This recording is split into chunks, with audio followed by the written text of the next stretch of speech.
नमस्कार दोस्तों। इसके लिए एक ही शब्द है, मटिया मेट कर देना। योगी आदित्यनाथ ने आजम खां और उनके परिवार की राजनीति को मिट्टी में मिला दिया है। रही सही इज्जत उनकी बची हुई थी कि आजम खां के बेटे अब्दुल्ला आजम स्वार टांडा, जो विधानसभा सीट है रामपुर जिले की, वहाँ से विधायक थे। उनकी विधायकी भी चली गई है। एमपी एमएलए कोर्ट से उन्हें भी सज़ा हो गई है 2 साल की। और साथ ही साथ इसमें 13 फरवरी से लखनऊ से जो सचिवालय है उत्तर प्रदेश विधानसभा का, उसने 13 फरवरी से ये सीट वैकेंट घोषित कर दी है। यानी कि इस सीट को खाली घोषित कर दिया गया है, स्वार टांडा विधानसभा सीट को।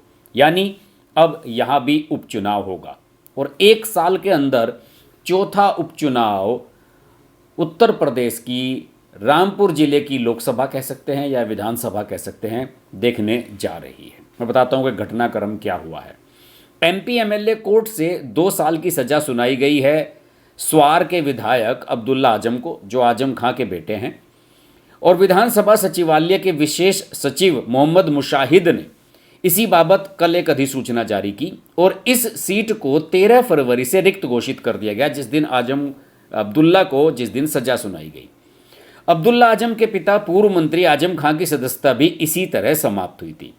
दरअसल पुरानी घटना है, घटना 2008 की है। ये नहीं कह सकते कि योगी आदित्यनाथ ने कोई नया मुकदमा इन पर करा दिया। जब मायावती की सरकार थी उस समय की ये घटना है, 2008 की है। और आजम खां अपने परिवार के साथ रामपुर से मुजफ्फरनगर किसी कार्यक्रम के लिए जा रहे थे। इसमें एक छजलेट थाना क्षेत्र आता है रामपुर में, वहाँ पर वाहन चेकिंग हो रही थी। आजम खां और उनके परिवार की गाड़ी वहाँ पर रोक ली गई और इसके विरोध में आजम खां के बेटे अपने पिता के साथ सब लोगों के साथ धरने पर बैठ गए थे और पुलिस चेकिंग का विरोध किया था कि साहब हमारी पुलिस चेकिंग क्यों की जा रही है। और पुलिस ने आजम खां, अब्दुल्ला आजम, पूर्व विधायक हाजी इकराम कुरैशी, पूर्व विधायक नईमुल हसन, विधायक मनोज पारस बिजनौर वाले और विधायक महबूब अली, सपा नेता राजेश यादव, डीपी यादव, राजकुमार प्रजापति, इन सब लोगों को इस मामले में आरोपी बनाया था और लंबे समय से इस पर ट्रायल चल रहा था। और ये जो हाल ही में सोमवार गया है, इसी सप्ताह, इसी सोमवार को अदालत ने आजम खां, अब्दुल्ला आजम, इन सब को 2-2 साल की सज़ा सुनाई है। अब्दुल्ला आजम और आजम खां 2 को, और बाकी को इस मामले में दोष मुक्त कर दिया गया है। तो यानी कि समझ रहे हैं कि अब क्या घटना बनी। अब घटना ये बनी कि एक बार फिर से उपचुनाव होगा रामपुर में। कैसे, मैं आपको बताता हूं अभी हाल ही में क्या हुआ है। फरवरी 2022 में जब अभी 1 साल पहले उत्तर प्रदेश के विधानसभा चुनाव हुए थे, तो यहाँ की 5 विधानसभा सीटों पर चुनाव हुआ था। और यहाँ से जो रामपुर के सांसद थे आजम खां, उन्होंने लोकसभा छोड़ते हुए विधायकी का चुनाव लड़ा था 2022 में। तो इस तरीके से लोकसभा सीट का चुनाव उपचुनाव हुआ और आजम खां की वो जो सीट थी खाली हुई थी, उसे बीजेपी ने, घनश्याम लोधी थे जो उनके प्रत्याशी, उन्होंने जीत हासिल कर ली। इसके बाद अक्टूबर 2022 में, पिछले साल, नफरती भाषण के एक पुराने मामले में आजम खां को 3 साल की सज़ा सुनाई गई और इस तरीके से आजम खां की जो सीट है विधानसभा वाली, वो भी खाली हो गई। लोकसभा से इस्तीफा दिया, वहाँ उपचुनाव हुआ, वो बीजेपी ने जीत ली और अब विधानसभा सीट खाली हुई और यहाँ पर उपचुनाव हुआ। अभी हाल ही में उपचुनाव हुआ था, आपको याद होगा। और इस उपचुनाव में, दिसंबर माह में जो उपचुनाव हुआ, इस उपचुनाव में बीजेपी के प्रत्याशी, भाजपा के आकाश सक्सेना, उन्होंने यहाँ पर जीत हासिल की और जो इनके बीजेपी के समाजवादी पार्टी के प्रत्याशी थे, वो अपने चेले चपाटे को चुनाव लड़वाया था आजम खान ने, उनको हरा दिया। आकाश सक्सेना वही शख्स हैं जिन्होंने कितने सारे मुकदमे आजम खां पर लगाए हुए हैं, कई लंबे समय से लड़ाई लड़ रहे हैं और बीजेपी एक तरीके से उनकी हेल्प से ही यहाँ आजम खां को ख़त्म करने में सफल रही है। आपको बता दूं कि आकाश सक्सेना के पिता भी यहाँ पर पहले मंत्री रह चुके हैं उत्तर प्रदेश की सरकार में, वो राजनीतिक फैमिली से आते हैं। और अब अब्दुल्ला आजम की विधायकी निरस्त हो गई है और इस तरीके से एक और उपचुनाव यहाँ पर होने जा रहा है।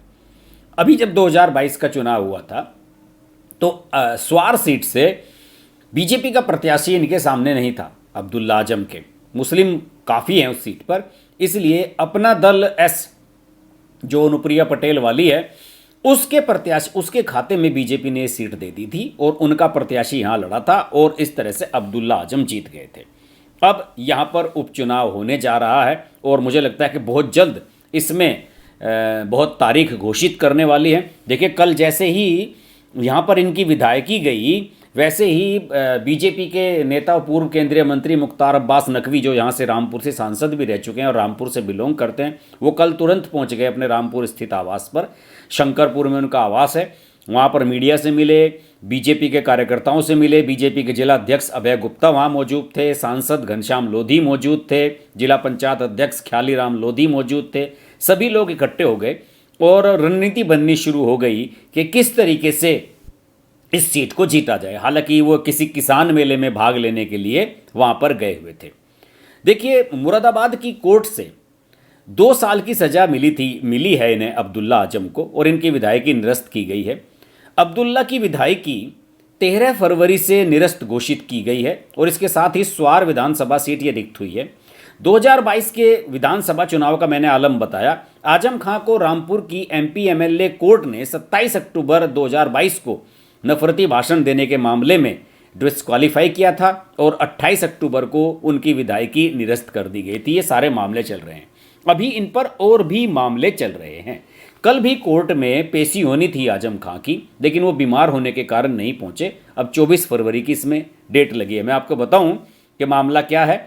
अब्दुल्ला आजम जो आजम खां के बेटे हैं, जिनकी विधायकी गई है अभी 13 फरवरी से, उनके 2 जन्म प्रमाण पत्र हैं और इसी चक्कर में अब्दुल्ला आजम की एक बार पहले भी विधायकी गई थी 2019 के आखिर में, दिसंबर 2019 में, और ये सीट खाली हो गई थी। और इसी मामले में फर्जी प्रमाण पत्र के दो जन्म प्रमाण पत्र होने के मामले में आजम खां, उनकी पत्नी जो राज्यसभा सांसद भी रही हैं, और फिर इनकी जो सीट खाली की गई थी, इन्होंने जो वहाँ से उपचुनाव हुआ था, आजम खां जब सांसद बने थे उससे ये विधायक भी बनी थी तंजीन फातिमा और उनका बेटा। ये तीनों लोग लगभग 1.5-2 साल तक जेल में रहे थे और आजम खां ने 2019 का लोकसभा चुनाव जेल में रहते हुए ही जीता था।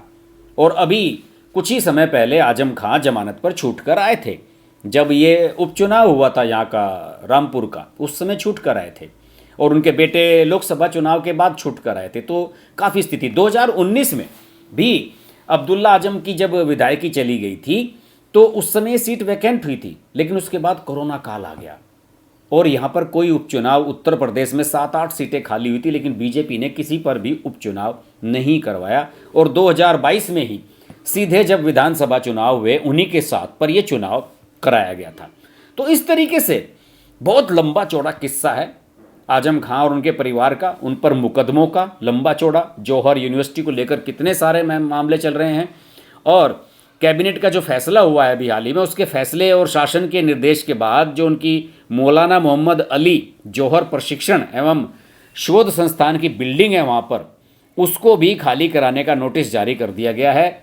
जिला अल्पसंख्यक कल्याण अधिकारी ने मोहम्मद अली जौहर ट्रस्ट को 15 दिन के अंदर जौहर शोध संस्थान को खाली करने को कहा है और ट्रस्ट के कब्जे से लगभग 13,000 वर्ग मीटर जमीन और भव्य बिल्डिंग को खाली कराया जाना है। ये मामला भी चलना शुरू हो गया है।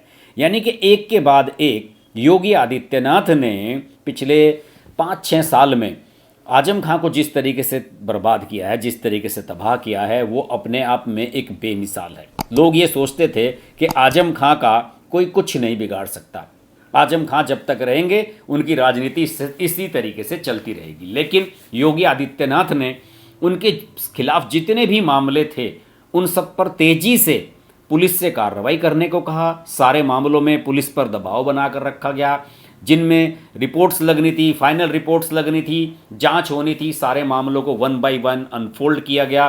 कोर्ट में भी तेज़ी से सब मामलों की सुनवाई की और अब स्थिति ये है कि जो स्वार की सीट अब खाली हुई है, जिस पर अब कभी भी उपचुनाव हो सकता है, उस सीट के उपचुनाव को जीतने के लिए बीजेपी ने अभी से कोशिशें शुरू कर दी हैं और उनका मानना है कि किसी भी तरीके से ये सीट भी बीजेपी जीते और आजम खां के परिवार को उत्तर प्रदेश की राजनीति से पूरी तरह आउट कर दिया जाए।